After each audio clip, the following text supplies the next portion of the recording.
Good. You ready to wrap this up?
Good morning, Maggie. Are you there?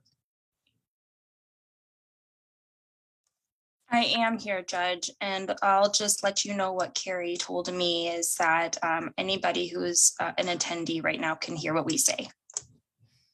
Okay, thanks. Just let me know when we're ready, okay? Okay, did you want to have a phone call? Between you and me? Yes. No, not at this time. Thank you, though. Okay, that sounds good. Okay, bye.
I'm going to be back in 1.5 minutes, okay? Copy that, Mr. Kushner.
I just got a call from the jail. My client had the wrong Zoom information, so they should be logging in. Okay, thank you. I was just sending an email, but I'll hold off. I appreciate it.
Recording in progress.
Are we ready, Maggie?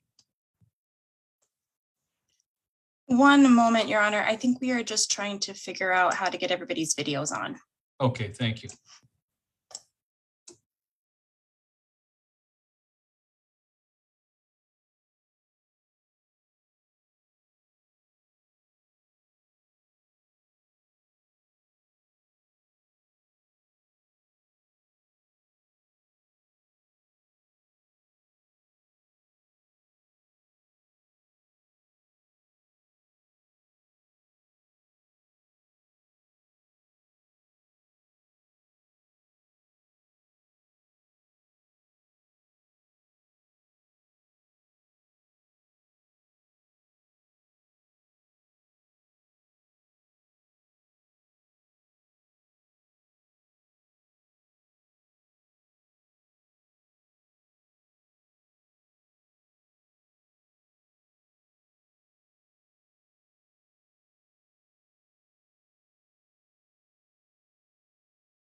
Maggie, do we have everybody set up?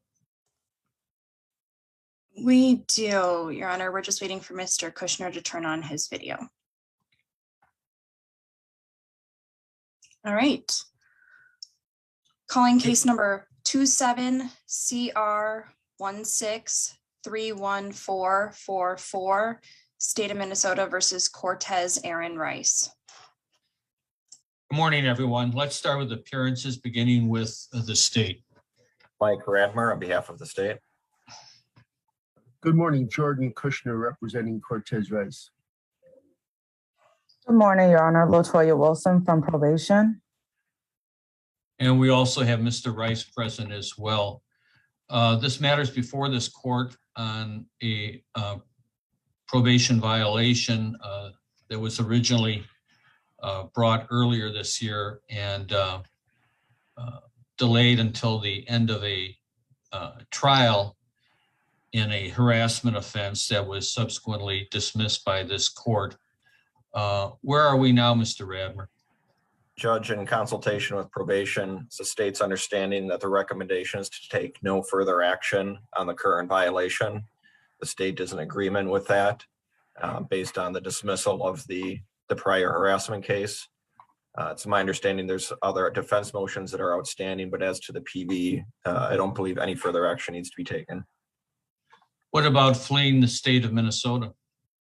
Judge, it's the state's viewpoint that based on the 6-month incarceration currently be done by Mr. Rice, that the fleeing or leaving Minnesota is what partially triggered that 6-month stint in the ACF. So in the state's viewpoint, that's appropriately addressed by his current incarceration. Well, he's serving that 180 days as a result of failure to engage in chemical dependency treatment. So essentially, you're giving Mr. Rice, if you can prove the allegations, a free pass on leaving the state of Minnesota. Is that correct? I wouldn't characterize it as a free pass, Judge. How would you characterize it? I would characterize it as an appropriate sanction and consistent with others that I've observed in Hennepin County in accordance with probation's recommendation. But that sanction was for a prior probation violation. And Judge, and you're saying even though you allege that he has fled the state of Minnesota, he's gone to Wisconsin, which seems to be irrefutable at this point in time, that no consequence should exist for that.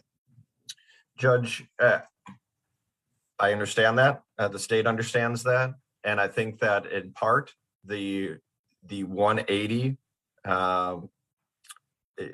the fact that the furlough was revoked is a substantial sanction, even though it was for the failure to complete chemical dependency treatment. And I don't believe that I observed or have observed that a probation violation akin to Mr. Rice's of leaving the state would warrant further action or further sanction beyond that what has already been imposed.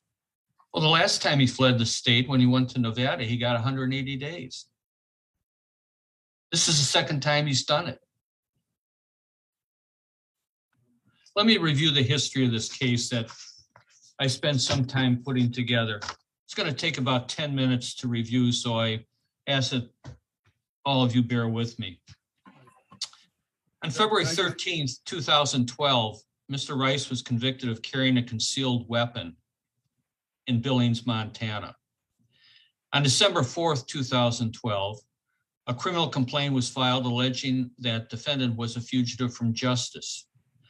Defendant had been charged with theft and forgery and had fled the state of Wisconsin. Defendant was returned to the state of Wisconsin. On August 23rd, 2014, defendant was one of several males who bloodied, kicked, and robbed a customer leaving a bar in downtown Minneapolis. Defendant took the victim's wallet. Defendant was charged with aggravated robbery, first degree. Defendant pled guilty to simple robbery and on July 30th, 2015, was placed on probation. A condition of probation was that he not possess a firearm. On December 13th, 2016, defendant was arrested after discharging a firearm among a crowd of people. Defendant was charged with possession of a firearm following a crime of violence and 2 counts of firing a dangerous weapon. Defendant pled guilty to possession of a firearm, which carries a mandatory presumptive sentence of 60 months in prison. The mandatory sentence was the result of the deaths, injuries, and other criminal acts victimizing adults and children that have risen dramatically from the use of firearms. Rather than receiving the mandatory sentence, defendant was given a break and was given a less serious penalty and placed on probation for 5 years with 365 days to serve in the Hennepin County Workhouse stayed. Disposition of his alleged probation violation on the robbery offense was deemed satisfied. On April 16, 2021, defendant was arrested for the misdemeanor offense of unlawful assembly while police were attempting to disperse approximately 1,000 people engaged in a demonstration at a police station. Some demonstrators allegedly threw pop cans, water bottles, and soup cans and shot fireworks at the officers. Defendant allegedly refused a lawful order to leave the area. The matter appears to be pending. Then on December 3rd, 2021, defendant was charged with harassment of a judicial officer. Let's review Mr. Rice's probation violation history up to this date. On July 13th, 2018, Hennepin County Corrections filed a probation violation report on the weapons offense, alleging defendant had left the state without permission and failed to remain law-abiding. On July 20th, 2018, defendant was arrested and charged in the state of Nevada as a fugitive from justice. Defendant waived extradition and was returned to the state of Minnesota, where on August 28th, 2018, he ultimately admitted the violation and was sentenced to 180 days in the Hennepin County Workhouse.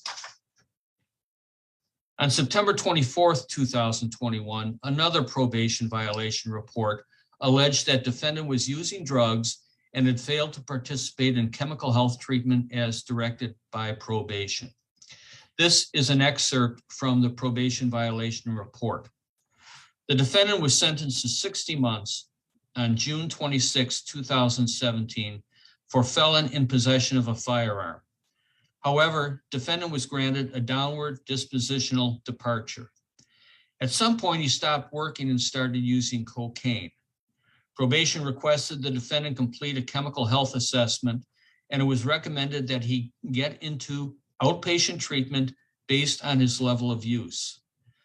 The defendant entered into CREATE, which apparently is a CD program, and was discharged for lack of participation and excessive absenteeism. Probation directed the defendant to complete an updated chemical health assessment, and it was again recommended that he attend outpatient treatment at CREATE.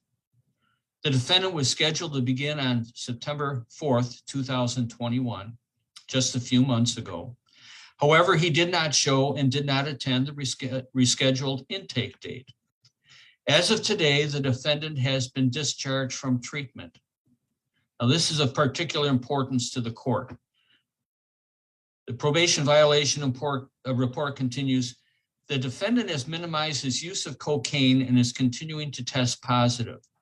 He poses a public safety risk to himself and the community based on his crime, as well as his untreated use of illicit substances. That concludes the excerpt from the probation violation report. Going on October 24th, 2021, defendant admitted to the violation and was ordered to serve 180 days or, in the alternative, once again, complete a chemical health assessment. So rather than any incarceration time, he was given the opportunity again, after several failed attempts during the probation, to complete chemical health treatment.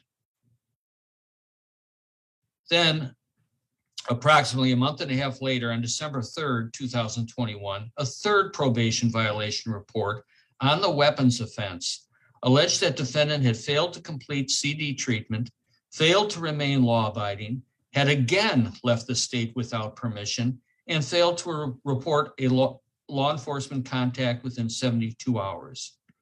He had been discharged from the CD program, where he was given another opportunity to complete for failure to appear. Then on December 23rd, 2021, defendant appeared on the probation violations on the weapons offense and the new harassment offense. Defendant denied the alleged probation violations, but requested that he serve the previously ordered workhouse time on the weapons offense rather than complete treatment. Defendant remains incarcerated at the workhouse. Today's hearing is to address the remaining probation violation allegations. Now, with regard to the probation violations that have been filed and are subject to the hearing today, this is the following information contained in a complaint with regard to the harassment of a judicial officer. Judge R.C. is a Minnesota judicial officer who has presided over State versus KP, a case charging a police officer with the shooting death of another. Judge R.C. issued an order in that case banning the use of television and other cameras in the courtroom. And I would remind also for the record, this is a complaint upon which Mr. Radmer represented the state. On November 6, 2021, defendant and others went to an apartment building in the 1200 block of Yale Place, City of Minneapolis, County of Hennepin, State of Minnesota, to protest and seek reversal of the judge's order. Protesters believe the apartment building to be the home of Judge R.C. While the other protesters stayed outside, defendant entered the apartment building and went to the 12th floor, where he believed Judge R.C. resided. While in the building, defendant live streamed and recorded his comments and the protesters' demands that R.C. allow the trial to be televised. While standing in an interior hallway of the apartment building, defendant stated, "We's tight on her ass, we on her heels, what she think," and then inaudible, "we want cameras, the people deserve to know." Defendant then stood outside of an apartment door and stated, "I don't know if this is her crib. I think this is her crib right here. We got information that this is her house right here." Defendant noted out loud that he was waiting for the gang to get up here. I'll note at this time that we have this information because the defendant was live streaming what he was doing at the apartment door. When defendant returned to the lobby and was asked if the protesters were at the correct location, defendant replied, "That's her shit right here. She can hear us." Defendant then rejoined the protesters and told some in the crowd, "That bitch is looking at us. That's her window on the 12th floor." Defendant additionally stated, "We ain't playing with her ass, and we are here for one person in particular." In the recording, defendant can be heard yelling, "Judge R.C., we demand transparency. We hate you to get kicked out of your apartment." Another member of the group said that this incident was a, quote, "trial run," end quote, and that they would be back. Officers interviewed Judge R.C. as part of the investigation. Judge R.C. stated that she believed she was the target of defendant and the other protesters. Judge R.C. stated it was her belief that defendants and the protesters' intent was to intimidate her and to interfere with the judicial process. That's the end of the excerpt from the state-drawn complaint in the harassment matter. On December 23rd, 2021, the same date on which defendant appeared on the weapons probation violations, defendant brought a motion to dismiss the harassment complaint for lack of probable cause. The state opposed the motion. The parties' written submissions were completed on January 18th, 2022. On February 4th, 2022, this court granted defendant's motion to dismiss the harassment complaint because the state failed to allege facts as to all elements of the offense required by the statute. However, this court did determine that there was probable cause to conclude that defendant intended to influence a judicial proceeding and retaliate against a judicial officer because of the judicial officer's performance of official duties, as described in subdivision 3 of the statute. Specifically, this court wrote, quote, "The complaint states sufficient probable cause as to all elements other than those contained in subdivision 2, subpart B," end quote.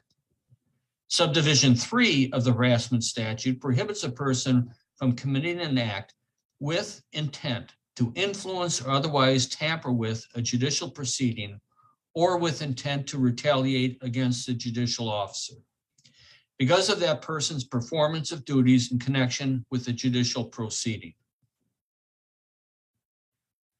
Now, with that history, let's take up the probation violations alleged by probation and the state. In light of that history that I've reviewed, Mr. Radmer, is it still the state's position that it wishes to strike the probation violations?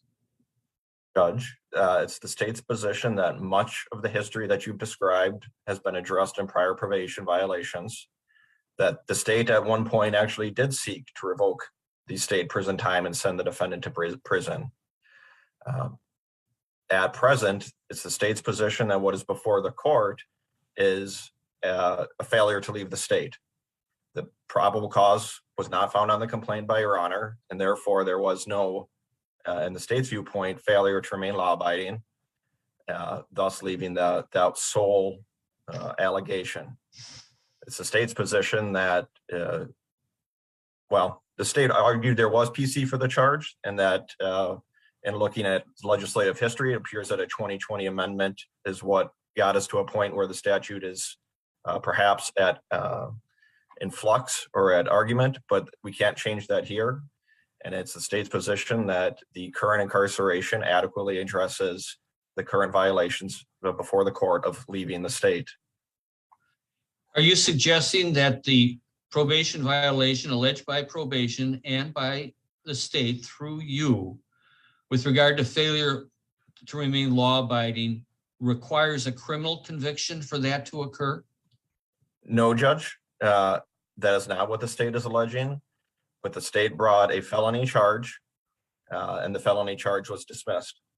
Well, what do you make of the fact that this court did find that there was probable cause that the defendant attempted to retaliate against the judge for a decision she had made with regard to a judicial proceeding? I did find probable cause with regard to that. And if he's done that, that's a failure to remain law-abiding. Judge, can I have a chance to speak on behalf of my client?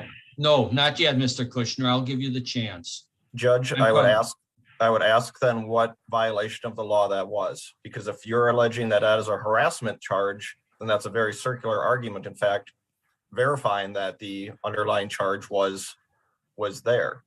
Let me ask you this. If Mr. Rice had done what he had and was not charged with an offense, would you say he could still be charged with a violation of a probation violation, failure to remain law-abiding?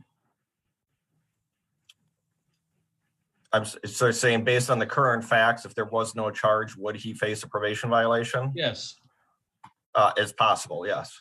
Okay. So really the fact that he was charged with an offense doesn't mean anything, given the fact that his conduct with regard to what he did, irregardless of whether or not there was a criminal charge, a failure to remain law-abiding could have been pursued. That's where we are at this point. Yes, Judge, Judge. No, Mr. Kushner, you wait. Oh, Ms. Wilson, let me hear from you. Are you in agreement that the alleged probation violations be dropped? Your Honor, I am in agreement that the violation part of the failure to remain law-abiding be dropped due to the case being due to the case being dropped also, which is part of the violation. The separate portion of the violation, which includes failure to complete treatment, still remains on the violation to which we have agreed upon resolution. How about the failure to remain law-abiding? Strike that. How about fleeing the state? That is not part of the violation, Your Honor.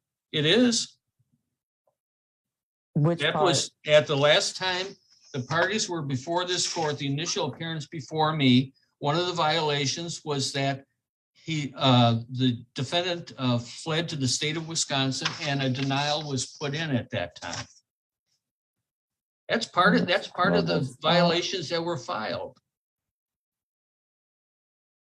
The violation that I have, that I'm currently looking at, from December the 3rd, it says that the violation alleged: follow all state and federal criminal laws, contact your probation officer as directed, contact probation officer within 72 hours of law enforcement contact, is the violation that I'm looking at right now for December the 3rd, okay, 2021. Well, you need to be updated by Mr. Radmer, because fleeing the state of Minnesota was one of the violations.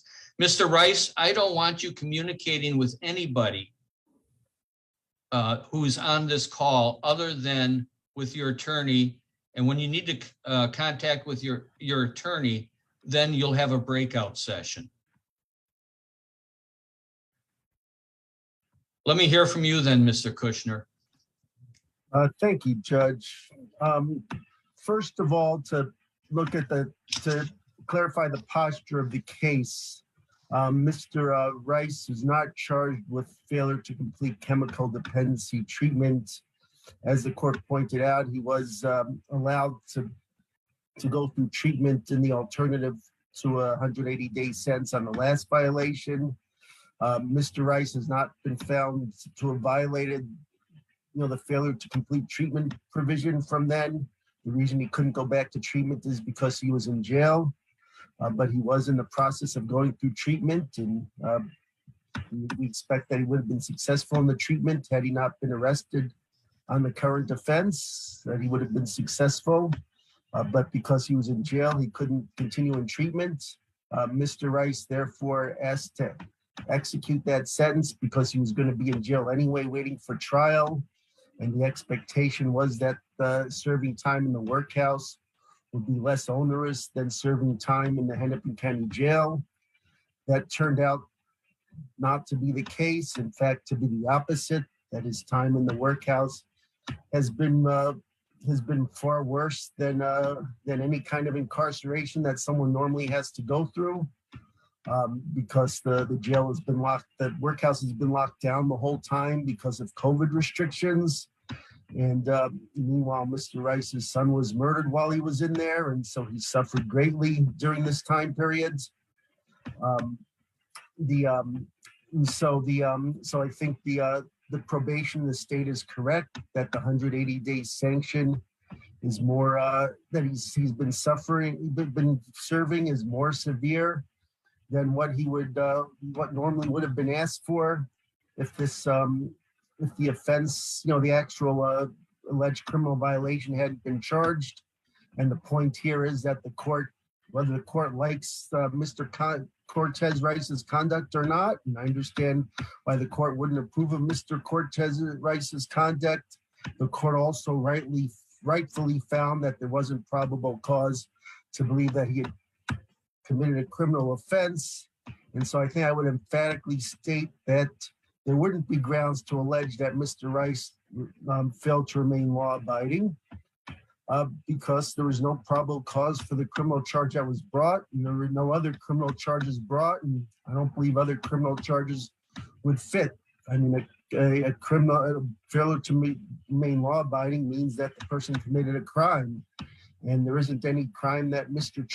Rice can be charged with based on his conduct. Again, the court, I understand that the court doesn't approve of his conduct. I think Mr. Rice, in hindsight, understands that he shouldn't have done what he did, but nevertheless, it didn't constitute a criminal offense. And in our system, failure to remain law-abiding or committing a criminal offense isn't based on what we like or don't like. It's based on actually violating a criminal statute, and that didn't happen here. And I think that the state and probation rightfully recognize here that if it hadn't been for the charge for this offense with no probable cause, there wouldn't have been a warrant issued for Mr. Rice's arrest, and he wouldn't have been found traveling through the state of Wisconsin on a brief trip. And so he wouldn't have been in this predicament in the first place. And so I think there's a recognition here properly that, that the justice from the state's point of view has been served here by the current sentence that Mr. Rice is serving, that he wouldn't have been in jail for otherwise. And so I think it's a rational decision, and this is clearly within the prosecutorial discretion and within the prosecutorial power under the separation of powers. And so I would urge the court not to try and encroach on the prosecution function here, and to accept what the state has requested here, and allow the case to proceed as the prosecution is requesting, which means to not take further action on this case except to address Mr. Rice's current custody status. And then also, I also like to point out that the courts relied, in terms of looking at Mr. Rice's history, the court has relied on the court record. And so yeah, Mr. Rice does have a criminal record, but he has he has made positive contributions to the community, which aren't reflected in the court record, except they are reflected in the extensive letters that were submitted on behalf of Mr. Rice earlier in the case that the court can review, where he's done a great deal of community service and been involved with people in the community, and has made has in fact made very important strides towards rehabilitation. He's also learning a trade, and so he's ready to go out and be a productive member of the community. And I think that the again, the probation's position, I think, recognizes it. Ms. Wilson has been working with Mr. Rice for several years now and is obviously much more familiar with Mr. Rice directly than the court. Probation officer knows Mr. Rice as a person and not just on the paper record. And I think probation officer is in the best position to recognize whether Mr. Rice is a danger to the community who needs to be removed from society, or in fact, he's a well-intentioned person who has done a lot towards rehabilitation and does have a substantial contribution to the community to make. I think it's problematic if the court, jumps on this, disregards the knowledge that comes out of this relationship that has been going on for several years and has this knowledge about Mr. Rice. And I think has made a considered judgment about what's the appropriate way to handle the case. And so we would, again, urge the court to proceed as the prosecution and probation is requesting, and then address the defense motion about his custody status. Mr. Radmer has conceded that a failure to remain law-abiding does not require a criminal conviction. Do you take an opposing view? Yeah, well, I think there's some confusion there, the way the question was asked. I think it doesn't require the standard. I think Mr. Radmer is referring to the standard of proof for probation violation, which is clear and convincing evidence as opposed to proof beyond a reasonable doubt. But if there isn't probable cause to support the criminal offense that was alleged, then there's no basis for alleging that he failed to remain law-abiding. And I don't believe, you could ask Mr. Radmer, I don't believe he would dispute that analysis. I'm asking you again, Mr. Kushner, are you saying that the requirement that a defendant remain law-abiding is violated only if he is subsequently criminally convicted? Again, he doesn't have to be convicted, but there has to be more than at least probable cause to believe that he committed a criminal offense. Do you have any legal authority for that?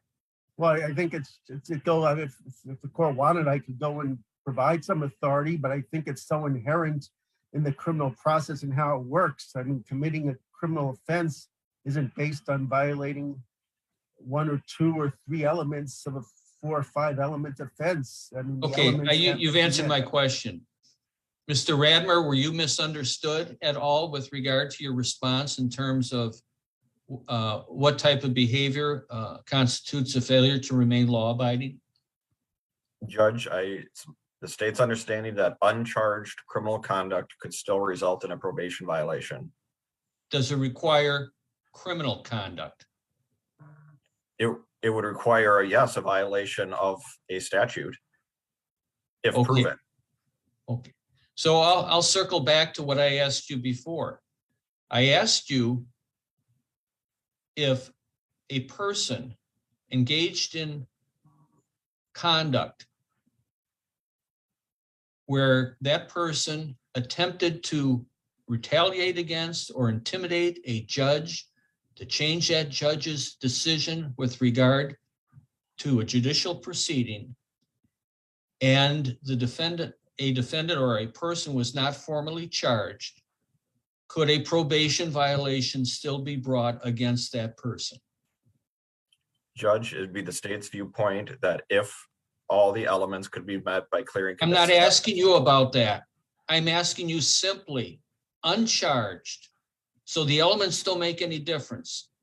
Uncharged, a defendant on probation engaged in activity where he attempted to intimidate or retaliate against a judge for a decision a judge had made with regard to a judicial proceeding, would that be a basis for a probation violation? Judge, I don't think. Yes or no? I can't answer that as a yes or no. So your position is, based on that assumed set of facts, that a person could engage in that type of behavior while on probation and not be alleged to have violated probation by failing to remain law-abiding. Is that what you're saying? No, Judge, that's not what I'm saying. Go ahead, say it again. What I am saying is that we do need to look at the elements, because if we don't satisfy the elements of a criminal charge, then there is no criminal conduct, regardless of whether or not it was filed or not. The state is not in a position to simply file violations for conduct we don't think is appropriate, we don't think is polite, or we don't think is professional. We are only in a position of filing violations if there's a violation of the law. So I disagree with the court's assessment that we disregard the elements. Those are the basis of the underlying criminal charge and what would form the basis of a violation. This court has found that there was not probable cause for the charged violation, or the charged offense in this case, that led to the violation. What's the state's position then, again, with regard to failing to proceed on the allegation that he fled the state of Minnesota and went to Wisconsin? Judge, why not? He's done it before. He received a consequence for it, and he did it again. The state appreciates that, Judge. However, as a prosecutor, I need to look at the case compared to all those that come before us for comedy, for appropriateness, and for proportionality. And based on all those factors and based on the current status of Mr. Rice's probation, it's the state's position that the 6 months that was triggered by this, the whole start of this criminal charge, appropriately sanctions Mr. Rice in total for what has occurred. It was not triggered by this offense. It may have been brought to the prosecutor's attention because of the harassment offense, but he didn't go to treatment. And that was a specific order of the court that he do that. Judge, I think that's not correct. Can I clarify? Go ahead, Mr. Kushner. Mr. Rice did not fail to go to treatment. He was in treatment, but he was arrested for the current offense, which was then dismissed for lack of probable cause. And so I think that's the whole point here, is that he's basically been sanctioned for a charge that was found to be lacking in probable cause, but he did not fail to go to treatment. He agreed to, there hasn't been any admission to that. There hasn't been any finding of that he failed to complete treatment. Let me stop you, Mr. Kushner, because that is an incorrect statement of the record. As I said before, on December 3rd, 2021, a third probation violation report on the weapons offense alleged that defendant had failed to complete CD treatment, failed to remain law-abiding, had again left the state without permission, and failed to report a law enforcement contact within 72 hours. He had been discharged from a CD treatment program for failure to appear. So regardless of where he was at any point in time, he was discharged from treatment that was previously court ordered because he failed to appear for that. As a matter of fact, the order that he engaged in chemical dependency treatment was issued on October 24th, 2021. And as of December 3rd, 2021, he had not engaged in that treatment and was in violation of the court order. So that's the record. Judge, yeah, I mean, I think there's an understanding here about what the facts are. And I'm looking here at the probation violations he's here for, and it doesn't include failure to complete treatment. There are 3 violations alleged in the warrant. The first is failure to remain law-abiding. The second is failure to acquire a travel permit. And the third is failure to report law enforcement contact within 72 hours. Well, when the attorneys and Mr. Rice were first in front of me, what the first allegation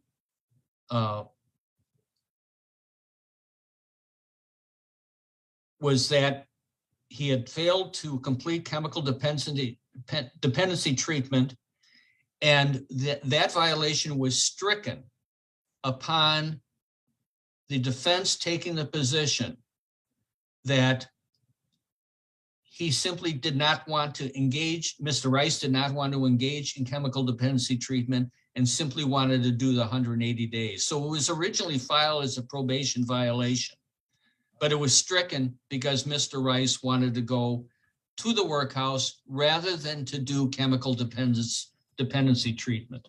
Judge, I just don't think that's correct. I'm looking here Well, at the warrant and the I'm order telling for you, here.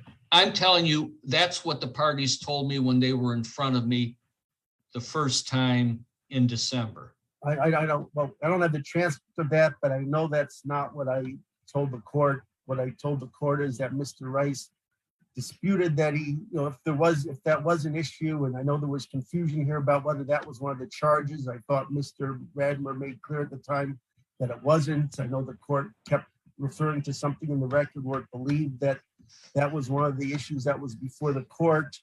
Mr. Rice never agreed that he failed to complete treatment. The reason he couldn't continue in treatment was because he was in jail. And so because he was in jail anyway, he asked that he go ahead and be able to serve that 100 instead of, since he wasn't getting the benefit of going to treatment anyway, he asked the court to just go ahead and execute the 180 days so he could serve the time in the workhouse, but he was never found to have failed to complete treatment. And again, if it hadn't been for the arrest on this, on the underlying charge that was dismissed, he would have been able to continue in treatment. And so, again, I think there's a proper recognition by probation in the state that Mr. Rice didn't physically fail to pursue treatment. He wasn't able to do so because he was incapacitated by being put in jail. Mr. Radmer, did you do any investigation or was any investigation done with regard to what Mr. Rice was doing when he was in Wisconsin? Why was he there? Judge, there are videos online that provide information as to why he was there. In addition, it's my understanding that from earlier representations by counsel that there was a funeral that Mr. Rice was seeking to attend. Regardless of the reason for leaving, the state concedes that he left. Tell me what the videos showed. Judge, as I recollect, there was videos of Mr. Rice protesting in Wisconsin. With regard to what? With regard to the Kyle Rittenhouse trial. And what specifically was his involvement in the protest? Judge, if I remember correctly, again, I'm going from my memory, there was a video of him and some others protesting outside the courthouse. Well, tell me, I mean, these videos,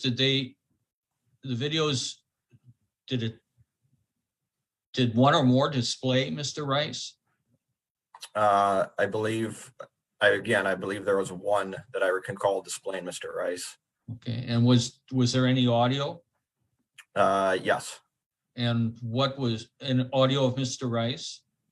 There was audio of the protest, of people yelling, general protest things outside the courthouse. Nothing that drew my attention as unlawful conduct at that moment.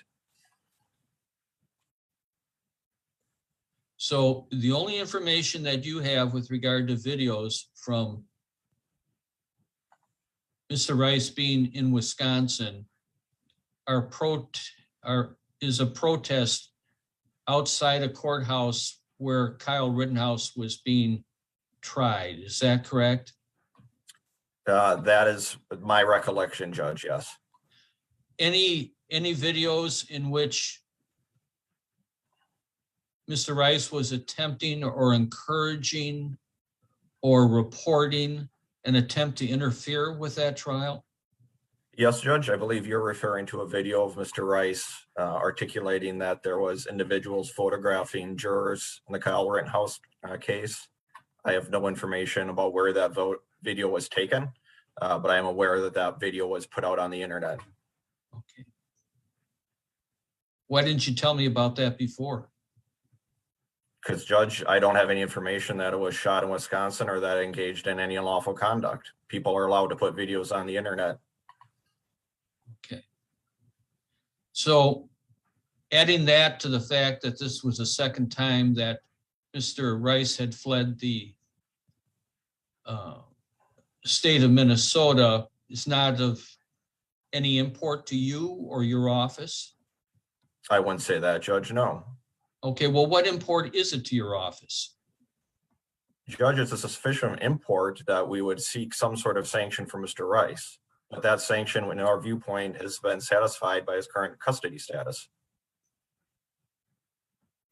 Ms. Wilson, did you engage in any investigation or otherwise find out what Mr. Rice was doing in Wisconsin? Your Honor, the only information I had at the time was also a video that circulated on social media. Outside of that, I was not aware of Mr. Rice leaving the state of Minnesota. What video did you review with regard to social media? The same video that Mr. Radmer reviewed at the trial in Wisconsin. Okay, and what was the information as you recall from that video? From Specifically?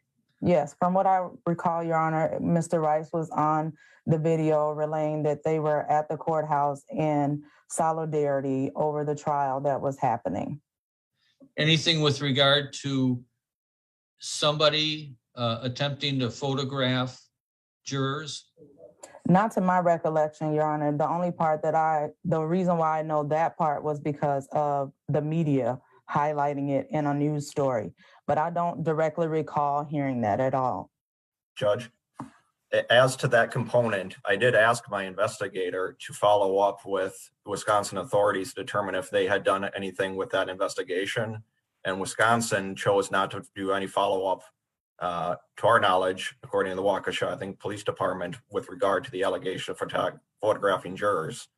So based on the local jurisdictions' actions as well, there was no further action taken.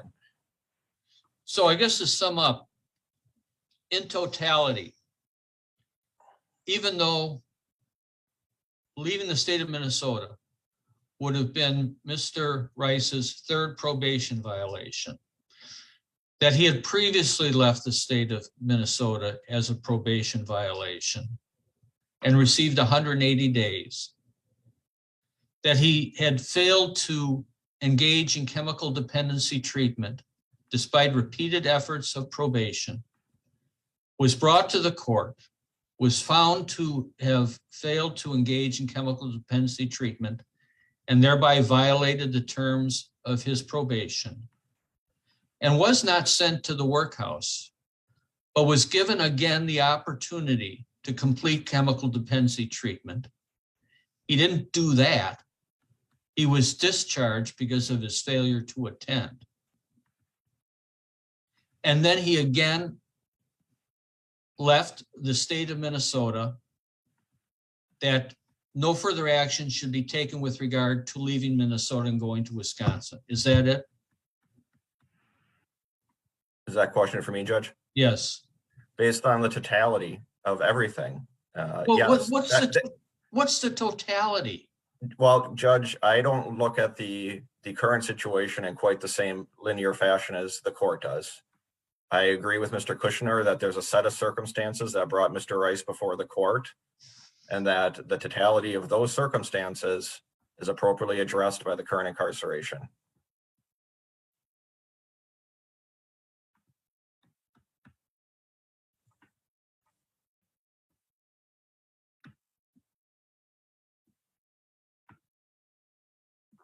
Well, I'm not going to accept that. We're going to go ahead on the probation violation with regard to fleeing the state of Minnesota. Judge, I don't believe you have authority to proceed under separations of power.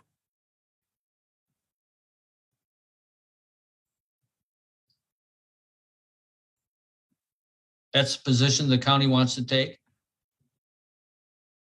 Well, Judge, the position the county wants to take is that there is an appropriate sanction for Mr. Rice, and that in talking with probation, who endorsed it, that has been agreed upon as the recommendation.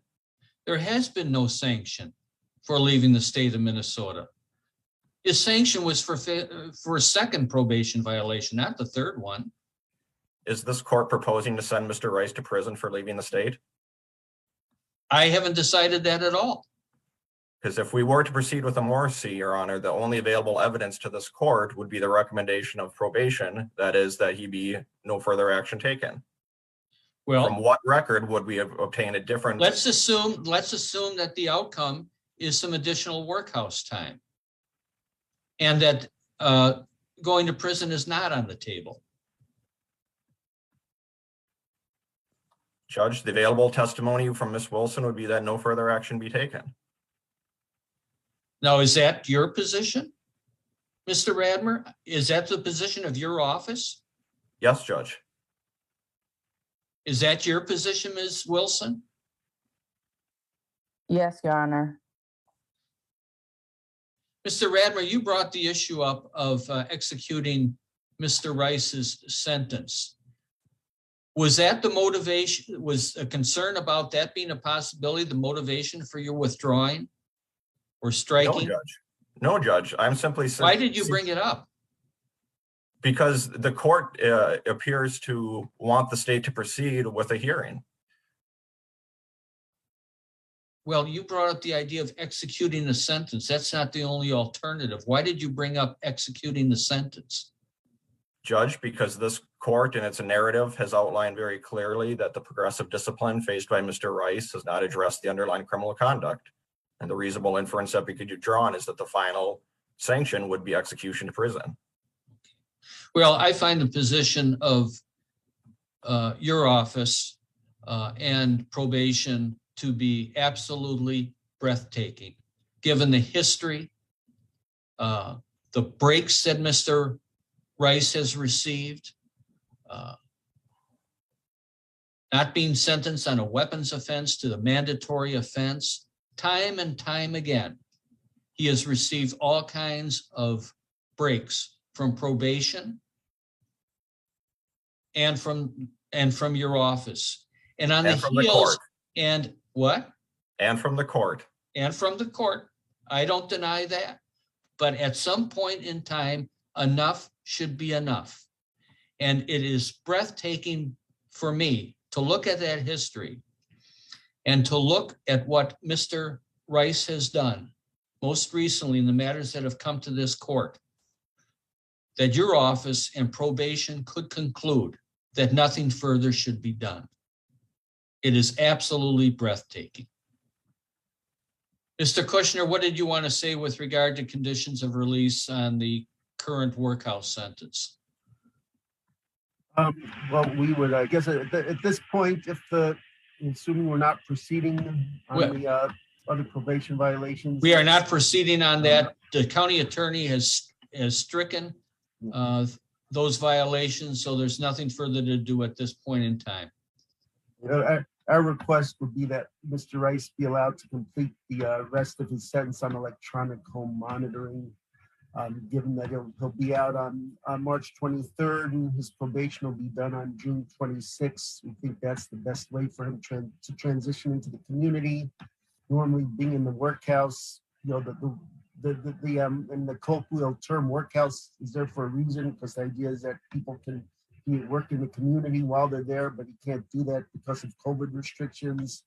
You know, he has a trade that he's working on, you know, as a carpenter, and so if he's on electronic home monitor, he can start to proceed with doing his work, connecting with his family, and so right now the conditions in the workhouse are extremely onerous, given that he's locked down 23 hours a day, and there's also still the problem with the COVID infection. So we'd ask that he be able to get transferred to electronic home monitoring for the remainder of his sentence.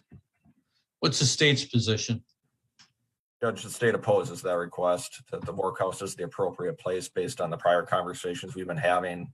His request to be committed to the ACF per the violation of that original furlough. And simply there is no evidence or issues that are unique to Mr. Rice versus anyone else at the workhouse. So I'd ask the court to deny that motion. Defendant's motion is denied. Anything further for the record at this time, Mr. Radmer? No, Judge. Mr. Kushner? No. Okay, we're in recess. Thank you.